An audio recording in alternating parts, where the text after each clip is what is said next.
make sure I can share the screen.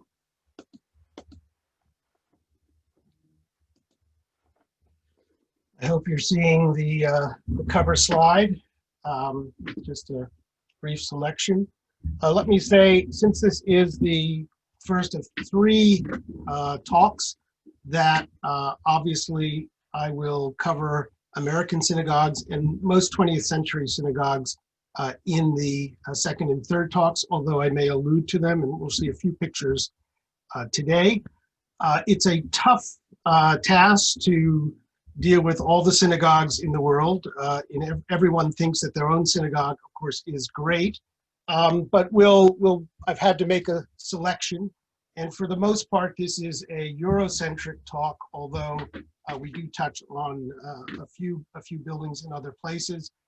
Perhaps another time, and if I know or learn more, I'll have the opportunity someday to talk about the synagogues of Central and South America, and of South Africa, and of East Asia, all of which have unusual and rich histories, which really could be and should be explored. Let's see where I want to get to the next slide. There we go. So we have a long synagogue history, and most of our earliest knowledge of synagogues comes from disparate texts and from archaeological excavations. We do have a sense that over 2 millennia, though, that the central functions of a synagogue have not changed dramatically. Those synagogues, as we'll see, look differently. They come in many different sizes, shapes, and forms. The purpose of the synagogue has remained, for the most part, constant. This is a well-known inscription. The date is not certain. It's usually dated the 1st century BCE. But in this Theodotus inscription, written in Greek, which is significant because Greek was the lingua franca of the Eastern Mediterranean in the Hellenistic and early Roman period, we find that the synagogue is built for the reading of the Torah, the studying of the commandments, also as a hostel for visiting people where they can sleep and wash and eat. So these social functions of synagogues that many of us benefit from today, this sort of synagogue center has its origins really in the earliest days of the institution. So the synagogue, this is not you on Zoom, this is my Yom Kippur services on Zoom. The synagogue has come a long way, though, and particularly has come a long way in the last 9 months. It is a Bet Knesset, a house of gathering. It's a Bet Tefillah, a house of prayer. It's a Bet Midrash, a house of study. And now we're on Zoom, and it's something entirely different. We've moved from a physical space into cyberspace, and our computer screen serves the purpose of what our sanctuaries and social halls and classrooms have for so long. That suggests that the future is uncertain, and we don't know how the synagogue in the 21st century is going to evolve. So we'll just have to participate and wait and see. So Bet Tefillah, Bet Midrash, Bet Knesset, it suggests that the real definition of the synagogue is what takes place there. It's not about the container, not about the setting, it's about the action. We don't know a lot about specific actions in most synagogues through time because we have very little documentation, very little visual documentation, and not that many descriptions either until really the more recent centuries, and especially since the 19th century. But we have illuminated Haggadot from the 14th century in Spain, which give us glimpses into synagogues, and we can get a sense of the reading of texts. We can see groups studying. We can see parts of the synagogues that we recognize, a reader's platform, in this case, a large teva, which is elevated, almost like we'd find in a mosque. We find a little shrine, which is the Aron HaKodesh, where the Torah scrolls are kept, and we find lamps to illuminate the space. And these are all things that we recognize from synagogues today, of course, the aron, the bima or the teva, and illumination, whether natural through big windows or through hanging chandeliers and wall sconces and big lights set on the corners of the reader's platform itself. We have wonderful artwork which sometimes conveys the intensity of the activity in the synagogue. We don't have many photographs of synagogue interiors, certainly Jews at prayer in synagogues, even after photography develops in the latter part of the 19th century, because in most synagogues until recent times, photography on Shabbat and holidays was forbidden. We can have artists, though, who can watch and then go back and draw and paint, or in many cases, non-Jewish artists who would attend services and do sketches, and then they would make works afterward. Not all these works are entirely complementary if you look at them closely, but they do give some sense of the types of dress, the types of groupings, the types of activities, the types of processions.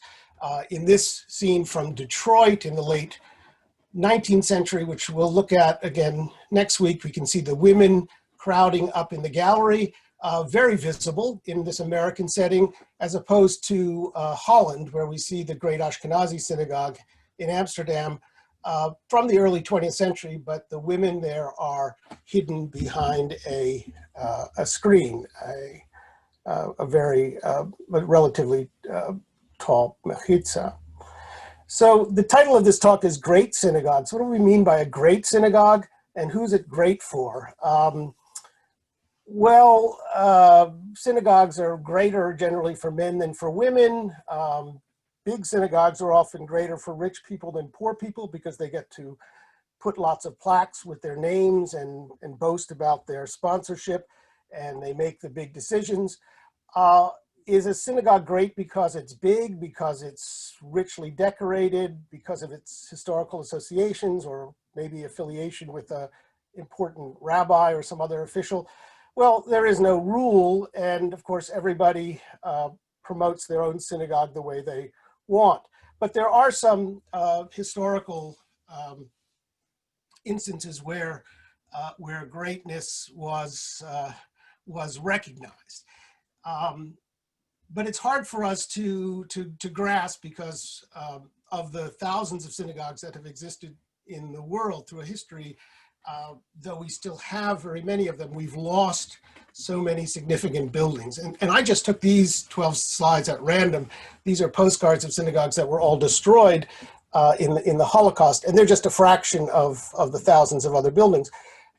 So what we're looking at today is some sense of what people thought was great in the past, but also what we think of as great today, but from the surviving remnant of synagogues around the world. Some of these are still active, some of them were ruined, some have been restored, but we'll get a look at a variety of these as we run through the slides. Now, the first synagogue that usually is referred to as great, though, is the one in Alexandria that's mentioned by Rabbi Judah in the Talmud. There's a lot of debate about this. People don't even know exactly what, where, and when it was, whether this is exaggeration, whether it's description, whether it's aspiration. But we do have a very explicit description of the size of this enormous synagogue, the double stoa, which suggests it was a basilica, 2 rows of colonnades, probably facing each other, what we think of as a Roman basilica. Some scholars would like to see it as big as the Basilica of Trajan in Rome at the Trajan's Forum. We just don't know. But in the Jewish imagination, it continued to resonate, even though nobody remembered the specifics. And even when this passage was written in the Talmud, the synagogue probably had been gone for a few hundred years. It might have been destroyed in 66 when there was a revolt in Alexandria. It might have been destroyed in 135. We don't know. But this idea that you could have a great synagogue, a big synagogue with chairs for the elders, with so much space and so many people attending that you needed flags to tell them when to stand and when to sit. This it remained an important reminder of the potential of synagogues in Judaism, and particularly in the diaspora. Now today there is still one synagogue. There may be another one in Alexandria, but this is the one that everybody knows. There were 12 synagogues, I believe, in Alexandria after World War II and before the foundation of the State of Israel. This is the Eliyahu Hanavi Synagogue. It's a mid-19th century synagogue. It's big, it's elegant, it's not extraordinarily original in its design, but it is unique because it is one of the few surviving in good condition in Arab countries from which Jews fled after 48 and 56. In this case, it was just restored, a multi-million-dollar restoration from 2017 to 2020. At the dedication, there were only, I think, 3 Jews present, but it still is there as testimony of this millennia-long presence of Jews in Alexandria. We'll come back to this style a bit. It's from about 1850. It replaced a medieval synagogue that burned down during the Napoleonic times. It's something that resonates for its historical purpose connections more than its art. We have in Eastern Europe a lot of synagogues that were frequently referred to as great, and here we see the Great Synagogue of Livorno, which is in Ukraine. And we can immediately see one reason that it was great was because it was in comparison to many of the smaller shuls that existed in the town. Tailors, shoemakers, different people with different professions would gather in little prayer houses, and that's where they would pray every day for their daily prayers, and that's where they would have their study sessions. These were like clubhouses, but they were in the shadow of the Great Synagogue, and that's where people would go presumably on Shabbat and for the holidays. And that's where leading rabbis, or the rabbi of the town, would preach maybe twice a year. Rabbis weren't affiliated with synagogues, but the big Great Synagogue, which was a communal synagogue and belonged to everybody, was a place where the esteemed rabbis and scholars of the community would speak to the congregation. The Bommel is well recorded because we have a great Yisker book for the community. And these are photographs that were taken by researchers in the interwar years, where we have a lot of the Polish, and by Poland I include Lithuania, Belarus, Ukraine, synagogues, almost all of which were destroyed or ruined during the Second World War and the Holocaust, but we remember them because we have this excellent documentation. And we'll come back to this later, but please note with Livorno, it's a great example of what we call the bima support, or the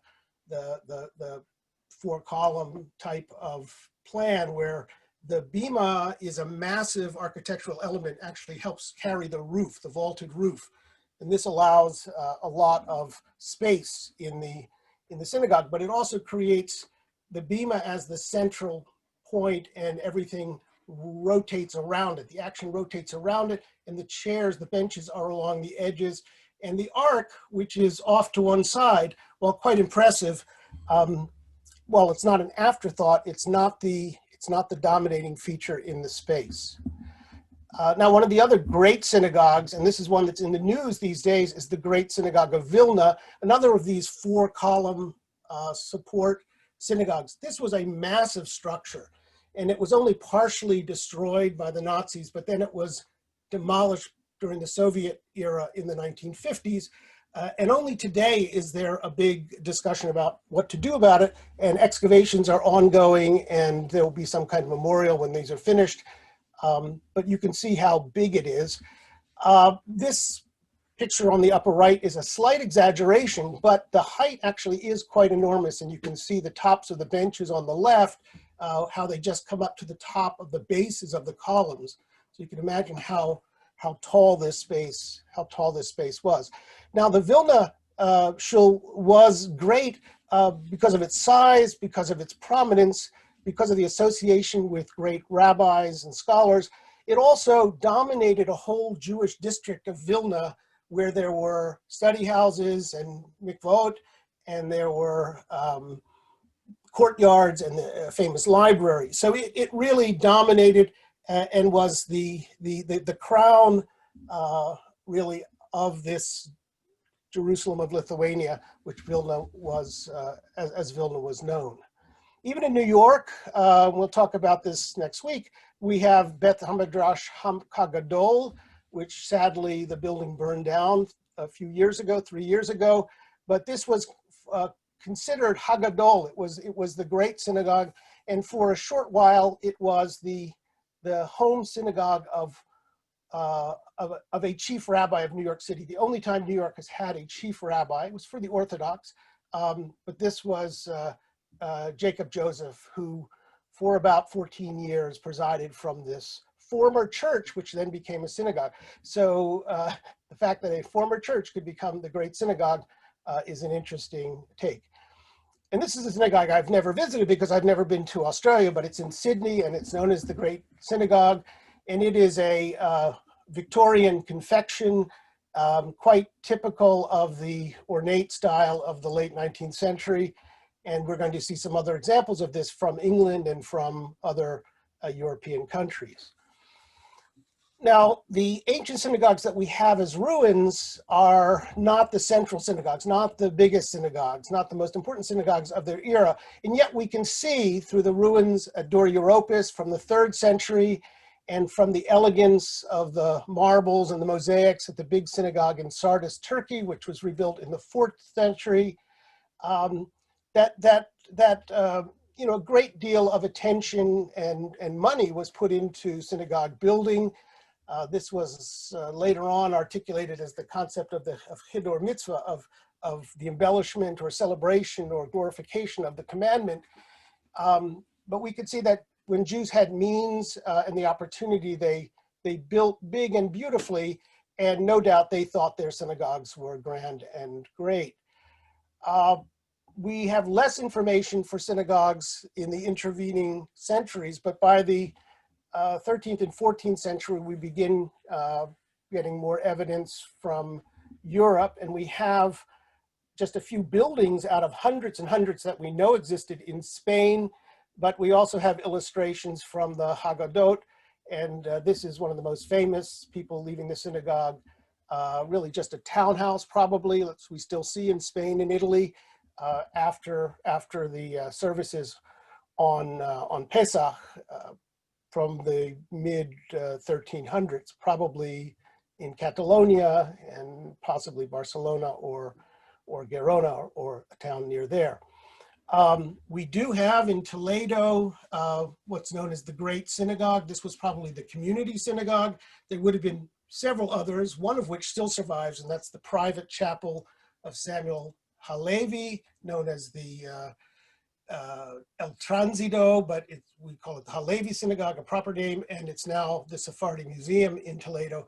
But this is the Great Synagogue, which is a little bit earlier, probably from the early 1200s, and it is a very large building, and it almost recalls the arrangement of the Great Synagogue in Alexandria because it has that basilical plan.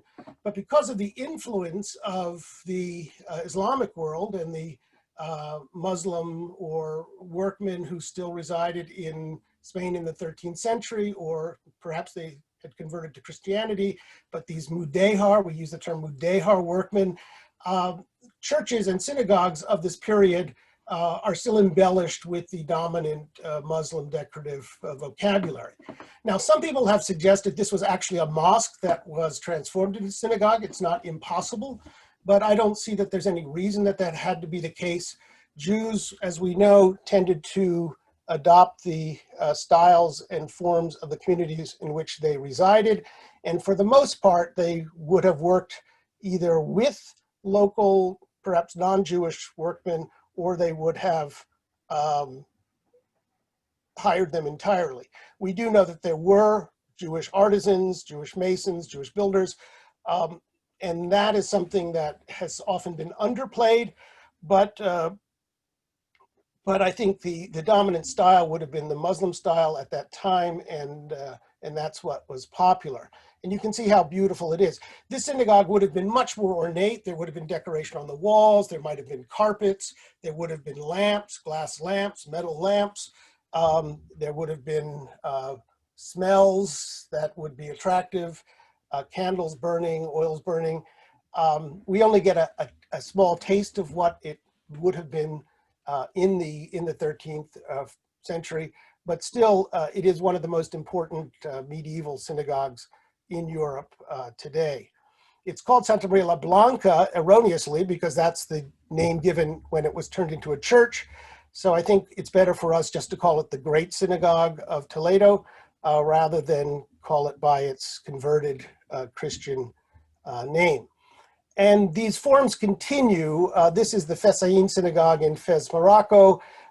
It's in dilapidated condition. I think it's much better now than it was when this was photographed as part of a World Monuments Fund survey in 1992.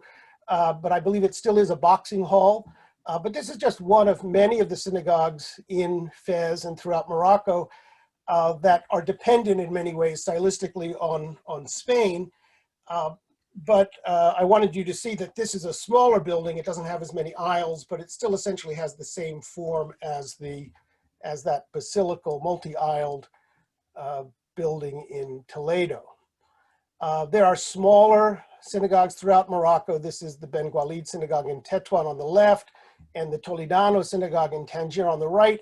And both of these recall, in some way, the Spanish synagogues that have been lost but are recorded, at least schematically, in the Haggadot. These are later synagogues. I think the Benguali is late 18th, early 19th century, and the Toledano is 19th century.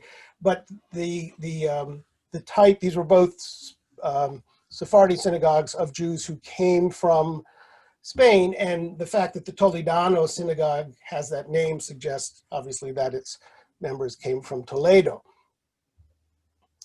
In Venice and in Italy, we have a cross-cultural mix of Jewish groups from the Sephardi world, leaving Spain after 1492, Germans coming from the north, and then an indigenous Italian Jewish community that had been resident on the peninsula since ancient Roman times. The oldest synagogues, we have a few fragments, a little synagogue in Rome, one maybe in Sabionete in Lazio, a few other bits and pieces. But the first full synagogues that survive, though, are ones from the Venice ghetto that were built in the 16th century after the ghetto was formed in 1516. And we have a few that were probably created in the 1520s and 30s.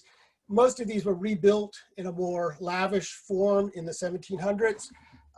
And you can actually tell from the floor of this great, beautiful, irregular Scuola Grande Tedesca synagogue that the bima may originally have been on this central section. That's what David Casuto has taught us. But at some point it was pushed back to the far end. And this is one of the earliest, fullest examples of what has come down to be known as the Bipolar Plan. It's not about mental state. It's about having two foci for attention, the bima at one end where the Torah was read and the Aron HaKodesh at the other, with seats along the sides facing a empty space or a well in the center. That allows procession back and forth between the ark and the bima, and it really animates the entire space. In the 18th century, when the gallery was extended, we have an oval women's gallery there under a sort of an oval dome, and this creates yet another kind of dynamic motion in the design. This is part of the Jewish Museum in Venice, and it can be visited and should be visited. It's really one of the treasures. We have false marble on the walls. Ironically, that false marble today, to make that, is more expensive than using real marble. But at the time, it was a poor man's or poor community's answer. And we can see the beautiful woodwork, the carving. There are many inscriptions, dedicatory inscriptions, and lots of inscriptions with passages from Scripture. These have been studied and written about quite a good deal. Another one of the synagogues is the Scola Canton Synagogue, possibly Jews from the south of France, Provence, we just don't know. And this is a different form, it's more rectangular. It's very sweet because it has a little skylight right above the teva, so light, natural light comes in on the Torah while the reader would be reading. And there's just a rather restricted women's gallery up top. And later we have Sephardi synagogues from Jews from Spain and then from the Ottoman Empire, much bigger, much grander, much more costly. And they continue that same design, but now they actually articulate the exteriors of the buildings, and they're using prominent Venetian architects to help them in their work. So we have the Scola Spagnola and the Scola Leventina. And you can see both of these. And these synagogues are still used today by the community. And if you attend services, depending on the time of year in Venice, you're likely to be in one of these places. But there's very tight security, so make sure you have your passport with you and be ready to answer some rather intrusive questions about how Jewish you are. Livorno, or Leghorn, was another great center. This synagogue doesn't get talked about very much because it was destroyed during World War II when Allied bombing of the rail yards and the port at Livorno leveled much of the city. But in its time, it was considered one of the jewels of the Jewish world. The Livorno Synagogue was a competitor to the great Ashkenazi Synagogue in Amsterdam for prestige in the Sephardi diaspora. And it's also known from a very famous painting now in the Jewish Museum by Solomon Hart of the procession of the law, which you see in a bad reproduction there, but you can Google that because it's well represented. We'll talk about this synagogue in our third lecture, but this is the modern replacement built as a sign of affirmation by the community after the war, and it's designed by an Italian Jewish architect, Angelo Di Castro, and I think it's a remarkable building and should be better known. Everybody knows Frank Lloyd Wright's Beth Shalom in Philadelphia, but not that many people know Di Castro's synagogue in Livorno. Moving on, the Sephardi diaspora, the second wave after settling in Portugal, was able to move on with later generations and settle in Amsterdam. And many of you know that history. Amsterdam and Holland were a welcoming haven for Jews, and many of these were Jews who had lived as Christians for some time, so they brought with them their Christian aesthetics and training, as well as their Jewish history and aspirations. They encountered Polish and German Jews who then trained them, and we got a new synthesis of the Portuguese and Spanish congregation in Holland, and then its many daughter congregations, which we'll talk about next week because they spread throughout the Americas. The Grand Synagogue, though, that was built in 1675 by the Sephardi community, is one of the architectural gems of Amsterdam, even to this day. It was something of a skyscraper when it was built, and it still dominates this area, the Jacob Meyer Plan. It's right across a canal from the Grand Ashkenazi Synagogue, which was built about the same time and with the same work teams. They were definitely in competition. But the Sephardi really went to town with the celebration, their prints, their poems, their booklets. It was a major accomplishment for Jews at this time in Europe. And this was the most visible Jewish building probably in the world when it opened in 1675. And through its long history, royal visitors came and tourists from many countries. It's described in just scores of guidebooks. It was the Jewish Museum of Berlin of its day, or in that sense, but much more beautiful. And it's introduces, because of its date, 1600s, it's a period of sort of late Renaissance, early Baroque style. It's using mostly classical elements, but it also has a wooden roof, which is normal for synagogues and other buildings at the time because of the great shipmaking tradition in Holland. And you can actually see the work that goes into building these barrel vaults in wood is essentially the same work that would be used to build the keel of a ship. Just flip it over, and then you'll see that, maybe it will float. And as we'll find out next week, that is indeed what may have been done to build the vaults of the Mikveh Israel Synagogue in Curacao. This is a stunning synagogue, and I hope all of you, I'm sure many of you have been to it, and I hope all of you get to go to it. And it's meticulously maintained. All the buildings now in Amsterdam, both the Jewish Historical Museum, which is in 4 former Ashkenazi synagogues, and this, and the archive and the library that's associated to it, the Etz Chaim Library, are now part of a consortium, the Jewish quarter of Amsterdam, and it's much more accessible to visitors than it was in the past. These are some pictures I think I took on my last visit, and you can see, if we compare these with prints from the late 17th century, very little has changed. Take a note, though, of the women's section up here. This was considered revolutionary and quite advanced to bring the women into the congregational space, into the main sanctuary, but they're still behind really high grates and grills, and you see very little out of them. You also have to come in from the back and walk up a rather winding stair to get to this space. So what we'll find is that women are being brought more into the synagogue, more space is given for women, but they're still not part of the service, and they are better kept out of sight.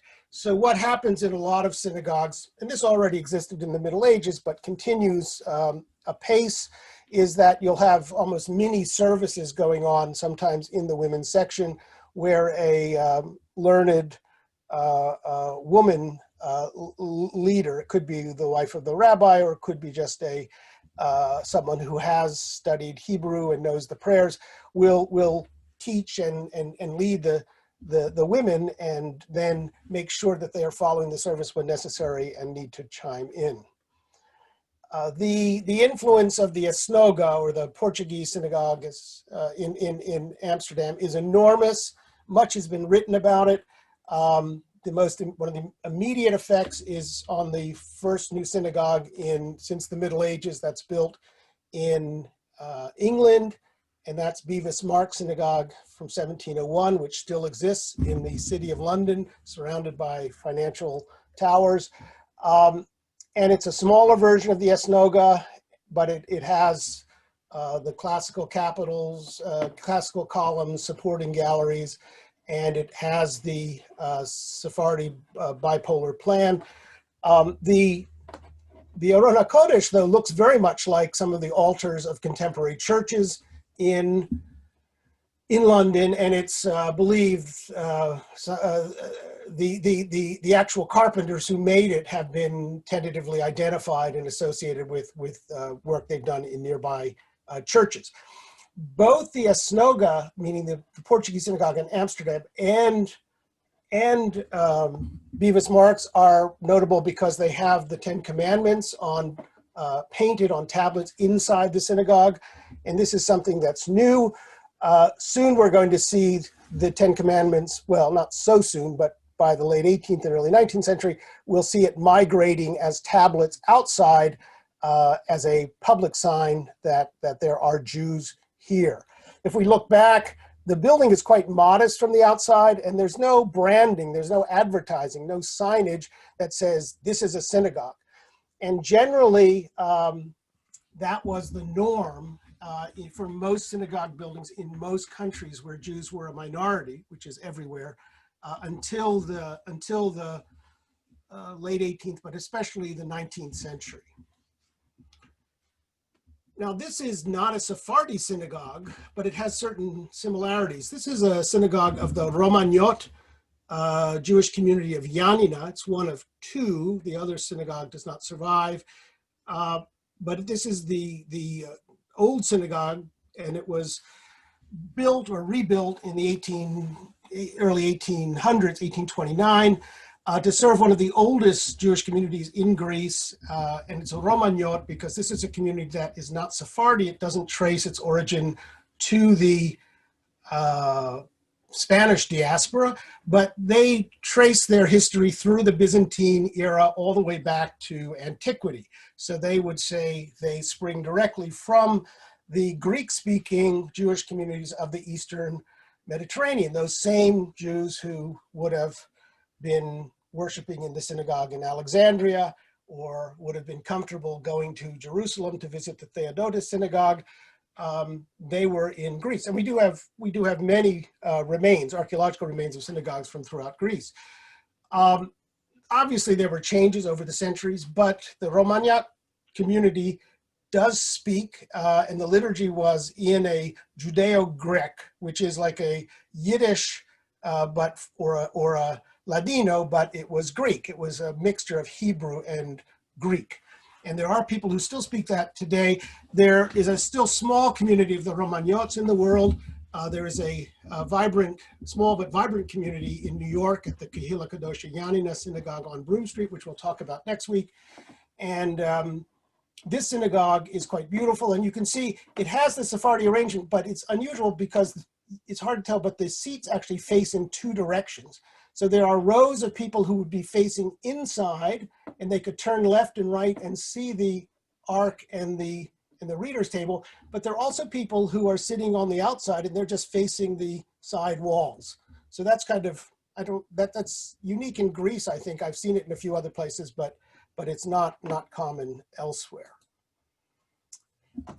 In the Ashkenazi world, the medieval synagogues were substantial. We only have a few that survive, but we do have a lot of information. There was a great book written about 10 years ago by Simon Paulus, who documented fragments of masonry synagogues throughout Central Europe and elsewhere. Of course, the Altmoshel is the best known in Prague. It dates to the 13th century. It's gone through several rebuildings, but essentially it maintains its form. It had expansions with women's annexes wrapped around it. And it's notable for its, here we're looking, this is what the women see from their vantage point. It's notable for its benches around the edges, for its beautiful Gothic vaults, for the metalwork around the bema, and for the beautiful sculpted flowers and other vegetal motifs in this pendentive over the entrance door, which you see here. You come in off the street, then you, in this little sort of extension, which some people actually believe was where there was an earlier synagogue. And then you go through this beautiful door with the carving of the tree, and we can interpret that in many different ways. Pine cones again, like we saw in Spain. And then we also see beautiful vegetal decoration on the capitals of these polygonal, massive, tall polygonal piers that support the Gothic vaulting. It's much higher than you expect because it's dug down into the ground. So you go down like Daniel in the depths, and then you pray up, but it allows greater height.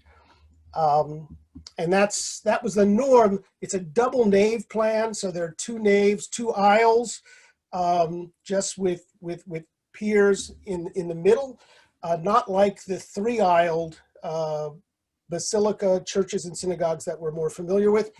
That was one option that continued for a few centuries throughout Europe, but another one was developed, which is just a single open hall, we call the hall plan. We find that in the Middle Ages too, but a good example is a very lavish building, the Isaac Synagogue from the 17th century, which is one big hall, and you can see it in this plan here. Here's the entrance, two little rooms that you go through, and then a big hallway here with the aron at the far end, and a big vault, a barrel vault over the top. And the decoration is Baroque decoration. It's a plaster that encrusts the walls and the ceilings, and then the walls were covered with painted prayers and other inscriptions, which we can't discuss in detail now. So we have tiny rooms that are single halls, and then we have these big church-like buildings, and it's presumed that an Italian architect was responsible for this. There were many Italian architects working in Poland at the time. One of the interesting things about the Isaac Synagogue is the lavish treatment of the women's section, the women's gallery. It's at the far end of the building over those two little rooms, so it's opposite the ark, but it is spacious, very well lit. There's a colonnade that separates it, a beautiful Renaissance colonnade that separates it from the main sanctuary. And then there are lots of inscriptions and prayers on the walls and on the other side of this arcade. Interesting, they are all written with vowels. So they're in Hebrew, but they have vowels, and that allows the women to read them, because it's presumed that women need that assistance, just like so many modern American Jews. We need that assistance in order to get through the Hebrew language. We have other examples of this type of painting, very lavish, that have been recovered in recent years. This is the synagogue in Boscovice in the Czech Republic, which the World Monuments Fund and the Jewish community of Brno restored in the 1990s. And it's absolutely stunning and worth a visit. I was there again 2 years ago. And fortunately, all of these prayers and all of the dedicatory inscriptions have been transcribed and translated, and it's easy to follow what's going on here. There's an architectural framework, and then the inscriptions are placed in. These painted synagogues were the norm, and we tend to forget that. Many of these synagogues were very colorful, and increasingly a number of them have been restored or recreated in the last 3 decades. This is one set in Poland from 1761. It was essentially a palace chapel for the Jews who were associated with a large estate here, the Radziwill estate, I believe. And you can see there's stucco and painted decoration that's quite remarkable. This was refurbished, but it all reflects the original work, although from many different periods. So a lot of the painting that we see on the walls here is probably, it's a 1990s refurbishment of probably early 20th century or even 1920s decoration. We have Baroque synagogues in Hungary. This is the beautiful little synagogue in Mod, which was also restored with help from the World Monuments Fund and other organizations in the 1990s. And you can see how exuberant the interior is painted. This is not its original Baroque decoration, but probably closer to what was done in the sometime between the 1890s and the 1920s. And there's some people who think that this is the colors are a little too bright, but it's certainly a stunning experience. All right, we've got about 10 minutes. We all know there was a variety of synagogues. Some of them were like churches. Some of them were more original, like those 4-column bema designs. We don't see any churches like those. We don't see any Christian public buildings. We don't see any local palaces. There's also a great deal of originality in the wooden synagogues that are contemporary with a lot of these masonry synagogues. There were hundreds of these, and these were first made very well known in America through a book published in 1959 by Maria and Maciej Piechota called Wooden Synagogues, which was incredibly influential on American architects and artists. Frank Stella did a whole series of works based on these, and he's not even Jewish. But I think Richard Meyer gave him the book. But the wooden synagogues have all been destroyed. So we only know them through incomplete documentation. Again, fortunately, architecture students from Warsaw documented a lot of things in the interwar years. There was some documentation even in the 19th century. But we only have for each synagogue usually a few photographs, if any at all, and mostly in black and white.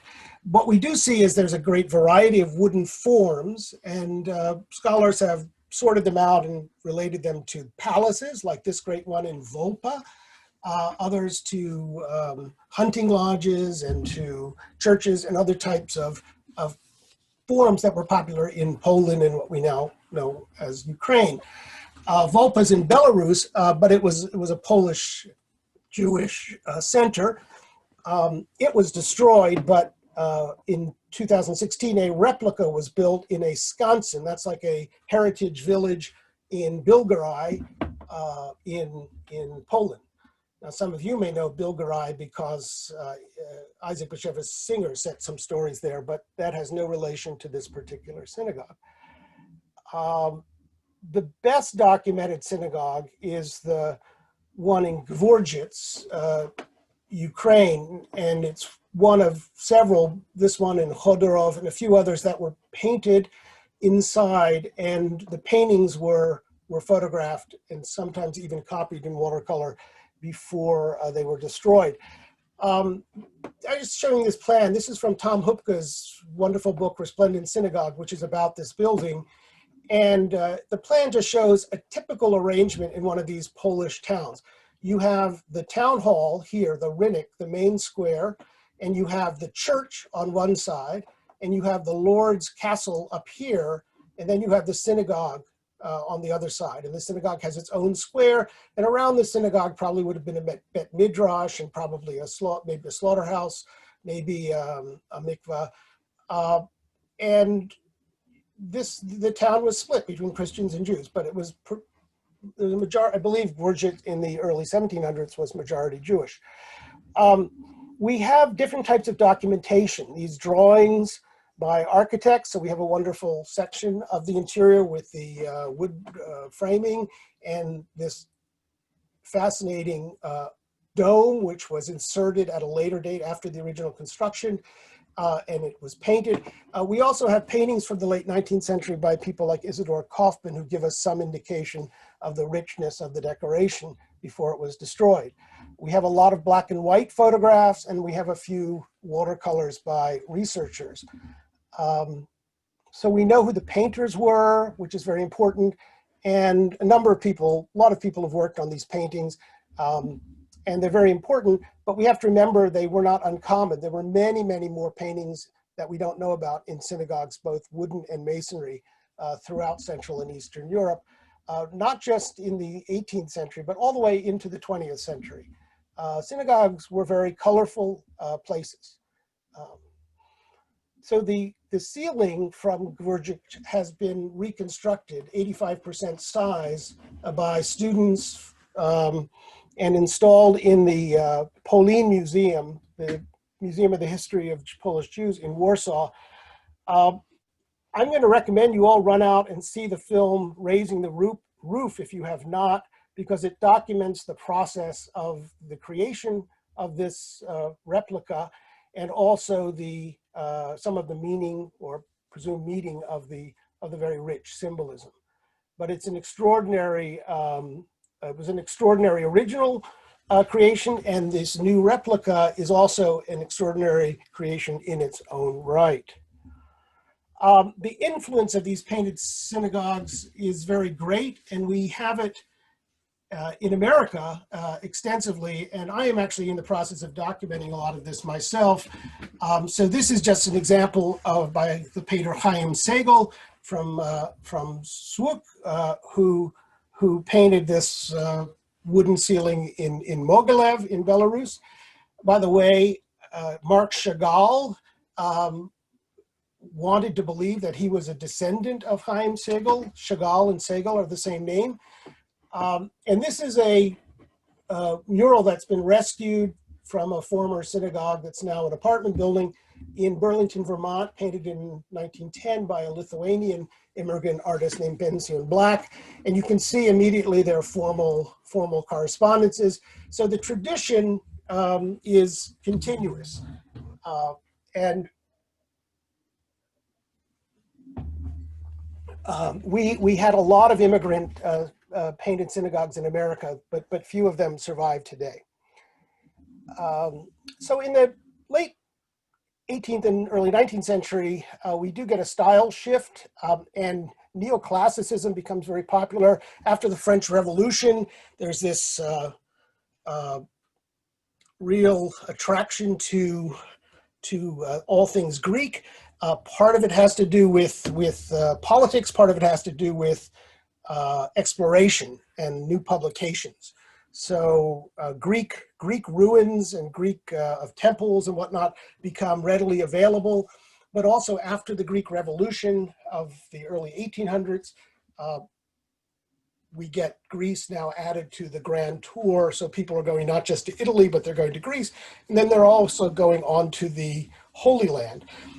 They're also going to Egypt after the Napoleonic conquest of Egypt and the publications of all of the great finds from Egypt for several decades in the early 1800s. So this is a synagogue that actually was called a Great Synagogue. I didn't include it in the original list, but this was the Great Synagogue in England, in London. This was the Ashkenazi Synagogue. So it was the more or less contemporary and I won't say competitor, but companion synagogue to Bevis Marks. This is a version, the third building on the site from the late 1780s. And it was a beautiful classical revival building with Ionic columns. And this was destroyed in the Blitz, in the bombing of London during World War II. So just like Livorno was lost, this synagogue was lost too. Classicism was transcontinental. So here we get in Austria in the 1820s, the Stadttemple or Seitenstätten-Gasse temple, which also has almost identical capitals and columns. But here we have a unique and later a very influential oval plan. This was survived. This is, I'm showing you an old watercolor, but or lithograph, but the building still survives and you can visit it. It's quite beautiful. And it survived Kristallnacht, even though more than 20 other synagogues in Vienna were burned and ruined, because it was attached to an apartment block, and it's sort of back in a courtyard, and they would have had to find it, and then they would have had to burn the apartment building as well, which nobody wanted to do. So very quickly, very quickly, let me run through some of the developments in the 19th century where we do get many great synagogues. They were self-consciously great. They were large and expensive and very ostentatiously decorated. New styles of decoration based on new ways of painting and building and new materials like chemically produced colors, which could bring bright blues and reds and greens to interiors, proliferated. And they actually were brought together. A lot of these things were brought together by architects in the mid-19th century. And the Jews were essentially asked or forced to accept a style in return for emancipation and sort of acceptance into a larger society. They had to have appropriate buildings, large buildings, not little small synagogues, but nobody wanted buildings that looked like churches. So essentially the Moorish style was a compromise, and architects like Ludwig von Förster were foremost in developing this. In the next generation, Jewish artists like William Stiassny will also carry forward this form. So the Temple Gasse was destroyed in World War II, but it was very influential, and throughout the Austro-Hungarian Empire, you'll find many synagogues of this type. It's essentially a basilica, but with a flatter roof, and these two small, slender towers, which were meant to refer to the columns of Jachin and Boaz on the ancient temple. So we talk about this as being a temple front or temple style synagogue, and it was actually the name of the street on which it was Temple Gasse. So it's both a Reformed temple, but it's also referring to the Temple of Solomon in a very general way.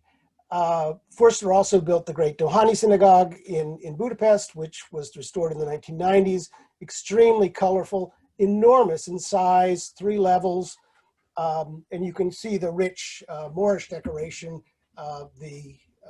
this kind of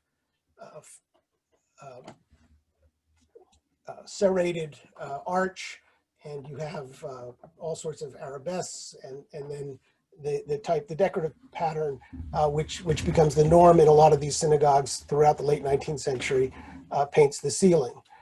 So these are more shots. In Germany, in Berlin, we had the Oranienburger Strasse Synagogue, which also included many new materials, lots of iron, lots of glass, gas lighting. So it was a phenomenon. It was the most talked about building of the time. And this was the new synagogue, and it became the central synagogue in Berlin. But there were many synagogues in Berlin. This was partially ruined during the World War II, and only the front part, which essentially was the vestibule with the coat closets and meeting rooms and things like that, that was preserved. And then beginning in 1989, a restoration process began, and today it is restored as the Centrum Judaicum, and it is a museum and research institute. They do have services there, and in the back area, this whole part was ruined. There's a large open space where concerts and other events are held. The effect of these buildings was very strong in America, and we'll talk about that next week, but this is Central Temple Emmanuel in New York from 1868, and you can see the resemblance, and Central Synagogue in New York from 1872, very similar to the Dohani in Budapest, and the Eldridge Street Synagogue, which is an Orthodox synagogue built in the mid-1880s, also uses the Moorish style. And this is a major restoration project that was completed in 2009, and we'll talk about this next week. Many buildings in this period were destroyed, and if they still survive, we'd have a very different idea of synagogue architecture. Just 2 examples. Edwin Oppler, a Jewish architect from Germany, but very much building in a German mix of Gothic and Renaissance style. He built the big synagogues in Hanover, which you see here, and this one, the Reformed Temple in Breslau, which is now Wrocław. All these buildings and hundreds of others were destroyed on Kristallnacht. The Moorish style was, we find in England at this kind of Romanesque and Moorish mix, in Liverpool at the beautiful Princess Road Synagogue.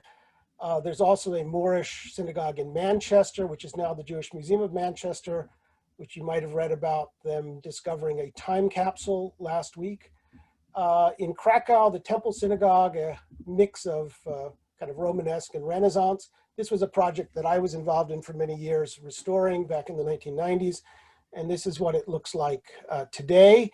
It didn't look like this when we first entered the building in 1989 or 1990.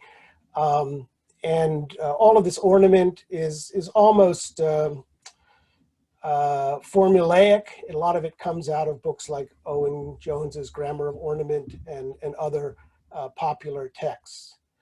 One of the buildings that is less known that I visited 2 years ago for the very first time was the great new synagogue in Pilsen in the Czech Republic. And it's a great reason to go to Pilsen, both to drink beer and to see this synagogue, and also the old synagogue, which has been restored. And you can see the ornate style in Italy. We had big synagogues built after emancipation in 1870. The Rome Synagogue, Florence, Vercelli, other places. And this is Rome.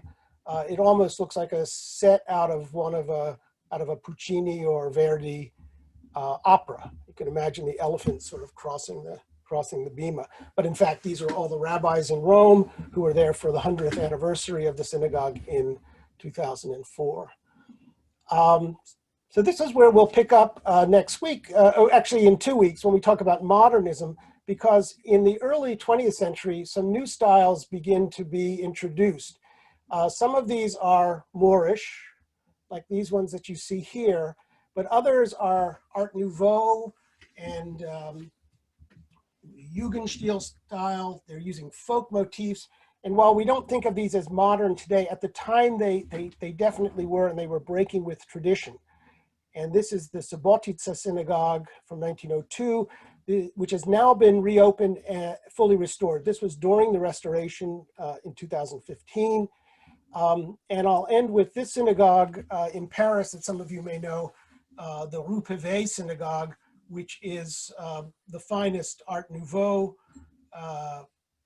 Jewish building. Built in 1913, 1914, just before the war. It is basically a Russian Orthodox, Jewish, but I mean of Polish-Russian origin, Orthodox congregation today.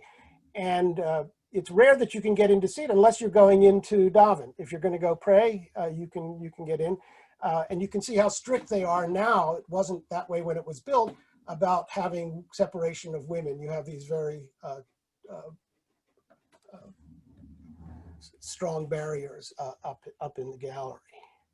So next week we'll talk about America, and we'll also start talking about modern architecture. We'll keep referring back to some of these other developments and styles because what happens in Europe and around the world would affect America. And then we'll again take a worldview when we talk about modernism in 2 weeks. So that was a little long, but I hope it was entertaining and informative. Lots of pictures for sure. I did not look at chat. I see there are 40 messages on chat.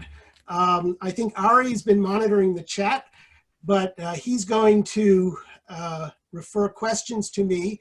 But let me say at the onset that we won't be able to get to 40 questions, but I will have access to all of the chat and all of the questions, and I will do my best to answer them in some form, either in writing or working them into the next 2 lectures if you're going to attend those.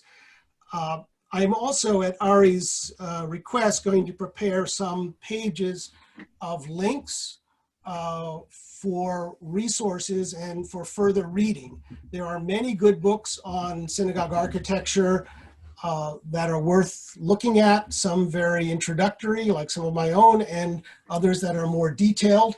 And you should know about these. But we also now have a lot of great online resources for some information and for some buildings in some places. And I have to say, though, I always warn people not to believe Wikipedia, especially when on a Jewish topic. I have found the quality of entries on individual buildings on Wikipedia has improved greatly in recent years. It still has a long way to go, but so you should double check. But you can look up buildings on Wikipedia as a first stop in your search. Okay, so I'm going to turn it over to Ari. If anybody wants to bail, this is a good time to do it, or you can do it at any time. But stick around, and we'll answer some questions too. Yeah, we have time just for a few questions. So first of all, many of the people were chatting their favorite synagogues around the world that you didn't cover, and they're very upset that you didn't include them. Well, they weren't very upset, but they wanted to share them with others. So there are so many to include. I mean, you didn't include synagogues from China and Singapore and of course, Cape Town, South Africa, things like that. But you can't get to all of them. I think you did a great job in showing us an incredible variety and how the synagogues were built in the community and the style of what was going on and the materials that were available. And I think that was your point. And we will share resources to everybody. So my question to you is, if you could only go to one synagogue to pray for Rosh Hashanah in the world, which is your favorite? Where would you go? Well, like everybody, my favorite is my own synagogue, which unfortunately is going to be closing and being sold. Okay, fine. Aside from your synagogue, choose one in the world, and you have 1 minute. Which is your favorite? Batya wants to know where to go when she can finally travel. Which is your favorite synagogue? Well, Rome is great. The synagogue in Rome is great, and just when they do the blessing at the end with everybody, families huddling under the talit, it's this sea of white in this great, operatic type of architecture. So it's quite moving. But, I spent a lot of time in the Remu Synagogue in Krakow, which for many years, that was like my home synagogue as I was working on and that's tiny. That's, like is not much bigger than my living room. So it really, it's hard to choose it. It's your mood and that really, really matters. And the people you're with. For those of you who came to Lithuania and Poland with us know that we were in the Kazimierz district of Krakow. We went to visit many synagogues, and we did spend time in the Remu Synagogue. We prayed Mincha with Rabbi Spitz there. We did go to, we didn't go into the Isaac Synagogue because we were locked out. That was when the community was locked out. You can read about that, what happened there. And we did see that synagogue that you must have worked on in that area because we went in there as well. So there's a lot to see particularly in Poland. And Lithuania, not as much. Because the Remu, when I went there, was just all white. It was just this little white box, and we all described it as this little Renaissance gem, almost like a Renaissance chapel, in the tradition of Alberti and Brunelleschi, but then transformed and brought to Poland. Now it's been totally restored with its later, mostly 19th and early 20th century painted decoration. So it's a totally different experience. So you have to keep going back to a lot of these places because they change. So what do you do in the context of helping with regard to synagogue renovation? Like what's your job? What do you do? Well, right now I have no particular job, but for many years I ran the Jewish Heritage Program of the World Monuments Fund. So we undertook documenting scores of synagogues that were in need of preservation beginning in the late 80s, and then with the opening of Eastern Europe after communism. We also worked in Morocco and in Syria. But I put together preservation plans and work with local groups and also do a lot of fundraising. So the Temple Synagogue in Krakow, Ibn Danan Synagogue in Fez, the Pfaffenhofen Synagogue in Alsace, Subotica we started, but other people have finished it because I left World Monuments Fund a long time ago.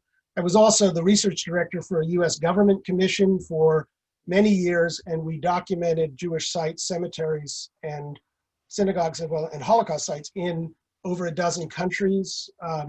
And we were involved in a lot of restoration projects. They're always trying to either engage local partners or leverage funds so that projects could move forward. It was very hard work.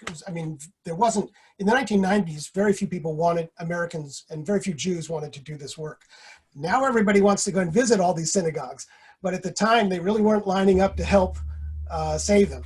But we've really come a long way in recovering a lot of the history in Eastern Europe especially, but also a little bit in some countries in North Africa like Morocco, so that we don't think so much in terms only of destruction. We think about cultural creation. We think in Poland, yes, we don't forget about the Holocaust. I'm teaching a course right now at Syracuse on the Holocaust in the visual arts. But we look at the Holocaust not as the mechanics of death, but we also want people to understand 1,000 years of cultural achievement. And that includes art and architecture and synagogues. And the same is true in many other countries. So we've come a long way. Mostly we've developed good partnerships internationally, but there are always setbacks. Poland, there are problems now. Hungary, there are problems. Ukraine, there are problems.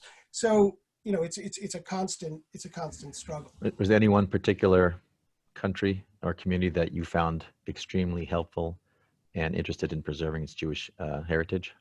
Well, in the years that I worked in Poland, I found the Poles extremely helpful, which people in America couldn't believe at the time.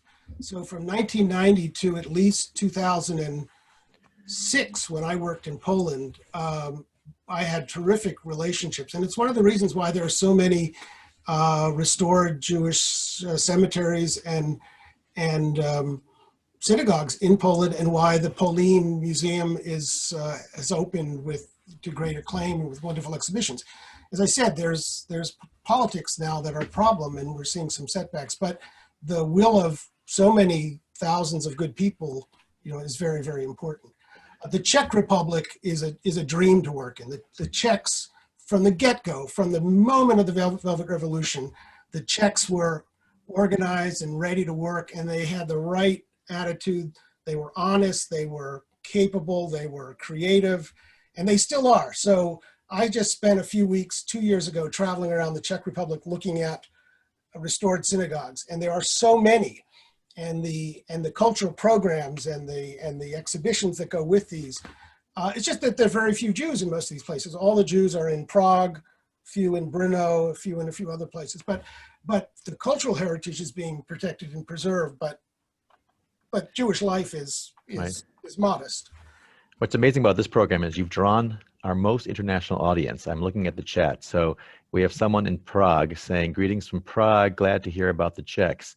We have people from Italy saying, come to Italy, please, and look at our synagogues. Well, I have done that regularly, and I was supposed to be in Italy this summer. Yeah. I actually teach in Assisi in the summer, and I was just recently visiting the beautiful restoration of the Siena Synagogue. There are Italy.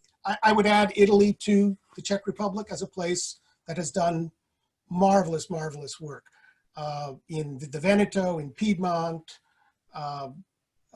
many other places, Bologna, Ferrara, lots of great places to visit, and you should go spend a month or two visiting Jewish Italy. I mean, you can see all the Michelangelo paintings and sculpture, and you can see the Raphaels, and you can see the Botticelli, but there's so much Jewish stuff there, that's going to keep you busy a lot as well. Well, we were supposed to go. We have a Italy tour planned with Professor Mark Michael Epstein, but we're going to push that off. Oh, boy. Right now, we're not going anywhere. We're going with you. We're doing armchair travel, but we get to go to many more places this way, I guess, and it's much cheaper. What else did I want to say real quick? So what got you interested in this field of work? I mean, you went to Princeton University. You majored in, what did you major in again?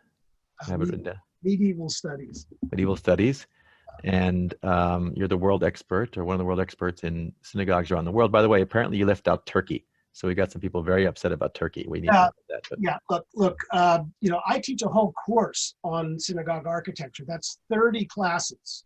And that doesn't even cover everything. So it's very hard. Turkey is amazing, and there have been 3 or 4 really terrific publications on the synagogues of Turkey. So that's something to look into. We'll have to share that, right, with our people. But what got you interested? How did you pivot into this whole field? Oh, well, it was kind of by accident. I had been interested in Jewish things. I'd taken a course with Mark Cohen on Jews in the Middle Ages when I was an undergraduate. But in graduate school, I really didn't do very much on anything Jewish. But at one point I visited my sister, Ruth Ellen Gruber, who's a journalist and author and has written many books and edits the terrific website, which I recommend to all of you, called Jewish Heritage Europe, which documents all the activity going on with a lot of these places. And Ruth was then the UPI bureau chief in Belgrade. And this was 1977, 78 or something, 78. And we joined Rabbi Moses Rosen in Romania for a week-long Hanukkah pilgrimage to all the little towns in Romania. And that was the first time I saw a lot of synagogues in Eastern Europe. And I visited my great-grandparents' cemetery in a little town near Radunz in Bukovina. Later, when I was finishing working on my dissertation and at Columbia, I was recruited by a couple at the University of Illinois, Philip and Raina Fail, who had an organization called the International Survey of Jewish Monuments. And they heard that I had ancestors in like Brenham, Texas, and in Alliance, New Jersey, these rural communities in America, and they asked me to give a paper at one of their sessions about these buildings. And I didn't know anything about them, so I had to go visit and learn and do all the research. My doctoral dissertation was about medieval Italy. So when the World Monuments Fund was looking for someone to start a Jewish heritage program just to do some research in the late 80s, all these people recommended me. I was a graduate student. They said, well, this guy knows all about Italy, and this guy knows all about synagogues. I didn't know any. And what was supposed to be a 6-month job, then I've been doing it for 30 years. But I'm an autodidact. I mean, I was not raised as a particularly observant Jew, or my Jewish identity was secure. I was happy with it, but I was not knowledgeable. I knew more Latin than Hebrew, so I've had to learn, as I go, and but it's a journey, you know. That's what we're taught. It's always a journey, right? We're very happy to have Sharon Keller as one of our CSP scholars, teachers, supporters, and now member of our legacy circle. Thank you, Sharon. And when we done 3 trips to New York, I don't know if I've sent you our 100-page outlines for each trip, just so you know, with pictures. And that's how I personally got to see Central Synagogue and some of the incredible synagogues in New York. But Sharon has taken us towards the Lower East Side, which is just an amazing place to see all different styles of early synagogue architecture in New York. And so can you give us a little preview as to what we're going to learn and study next week before we go? We're going to do 2 streams next class. We're going to talk about the kind of official, the community builders, and those would be initially the Sephardi communities in Newport and New York and Philadelphia and Charleston, Savannah, and then that merges into or evolves into the official big German communities, the ones who make Temple Emmanuel and Central Synagogue in these grand buildings, and also Temple Emmanuel in San Francisco and in Wilshire Boulevard in Los Angeles and big ones in Chicago, all around the country.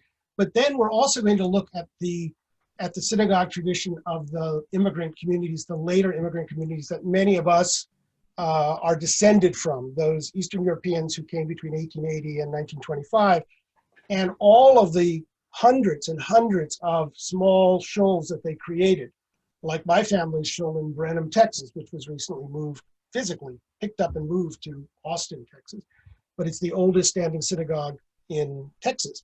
And we're going to look at ones from Vermont to the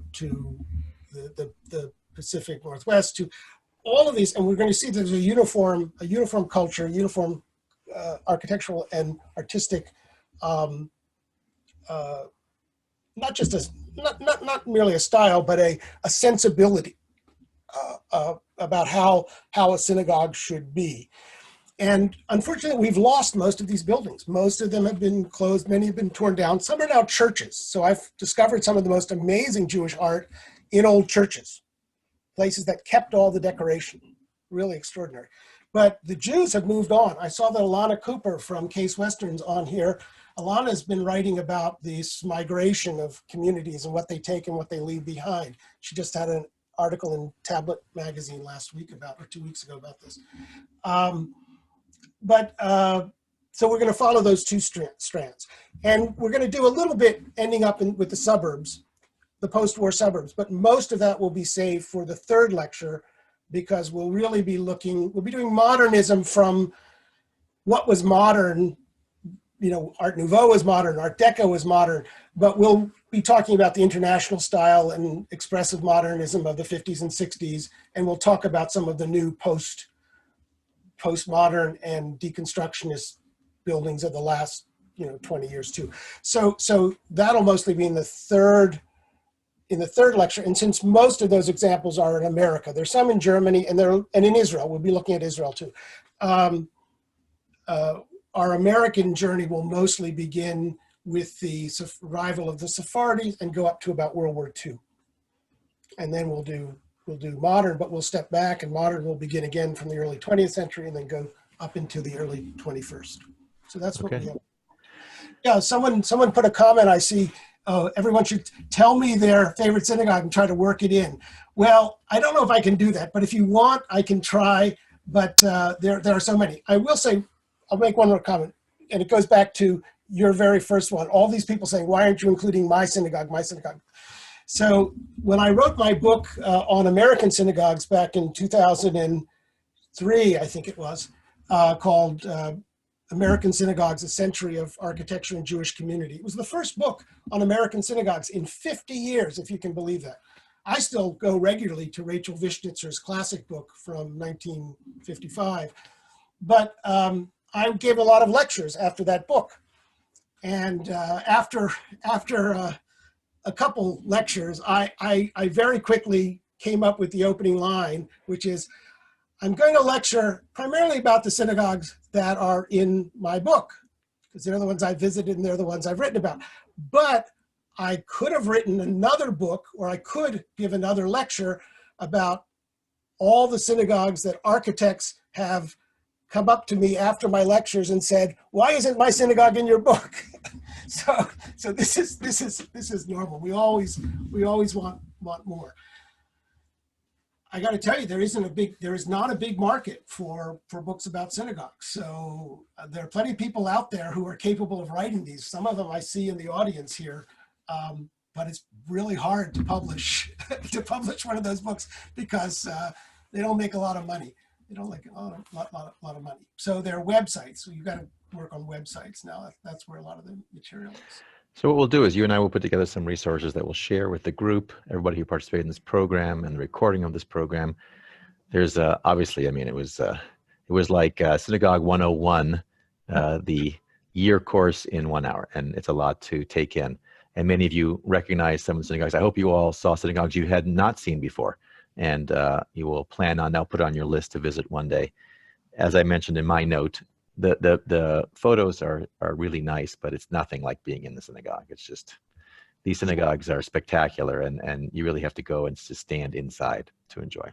You really do. And usually when I write a blog, which I already mentioned, called Samuel Gruber's Jewish Art and Monuments, and it's doesn't follow any regular pattern, but it's often just, I visited a synagogue and I want to talk about it, but I take a lot of pictures, and I'll take hundreds of pictures in a single building. And the blog allows me to include more and to go more in depth about a particular, just some detail or something that interests me. But yeah, film is great. I don't really do films. I've worked with filmmakers. Most recently, there's a film that's circulating. I'll put up the name of it because I can't remember right now. That premiered last fall on Great Synagogues of the World.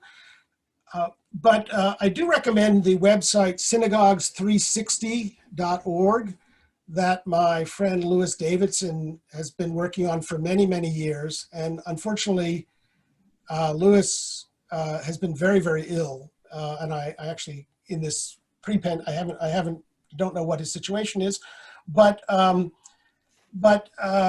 that has amazing pictures. And Louis was retired, and he learned how to do 360 photography. So you can visit about more than 500 sanctuaries around the world and really get a sense of being in them by looking at the whole space.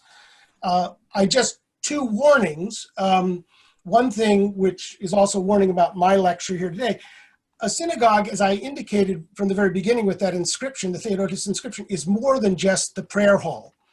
We know, we have many other ancillary buildings that are filled with other essential functions, social functions, educational functions, administrative functions, and so on. I do, when I visit a synagogue, I photograph everything, kitchens, classrooms, bathrooms, everything. But Louis doesn't do that. He just does this. He just does the sanctuary. And also, you really do have to be careful with the texts that he associates. He's a great photographer, but he's not a historian or a researcher. So he basically just grabs text from Wikipedia and other places. So always be careful. Be careful when reading the text. But it's a place to start. But for the visual material, I go back and use it as a source all the time. It is a great resource. It's affiliated with now with the museum. It used to be Bet Hafutzot. It's now the Museum of the Jewish People in Tel Aviv, I think. Okay. Well, thank you, everybody. We went over time, but I think we needed it today. So look forward to seeing you all Thank you very much. Next week. Chag Sameach, Happy Sukkot. And if you build a sukkah, be safe in it. Don't pack it with too many guests, Maybe no walls this year, no ceiling, I don't know. Send me a picture of something interesting that you build. Nice to see you. If you're new to CSP, welcome. Hope you'll join us again. Thank you, Sam. Appreciate it. I'll see you next week. See you guys. You come back. It's free. Bye, everybody. Have a good one. Okay.